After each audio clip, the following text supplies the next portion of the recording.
ఎన్నికల ముందు అసెంబ్లీ సాక్షిగా అమరావతి అన్నారు. ఎన్నికలైన తర్వాత మూడు ముక్కలాట,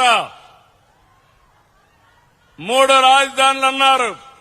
ఎన్నికలు అయిపోయినాయి, ఇప్పుడు మ్యావిగన్ అంట. ఏం తమ్ముళ్ళు, ఎవరికైనా అర్థమైందా అని మిమ్మల్ని అడుగుతున్నా. మీకు అమరావతి కావాలన్నా లేదా అని మిమ్మల్ని అడుగుతున్నా. గట్టిగా చెప్పండి.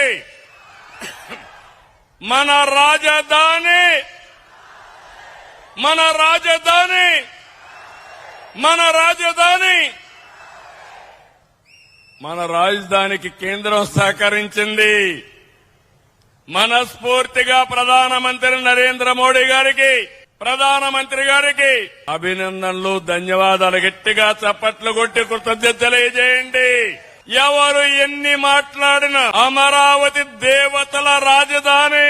వెంకటేశ్వర స్వామి ఇక్కడే ఉన్నాడు, కలియుగ దేవుడు. ఆయనే అన్ని చూసుకుంటాడు.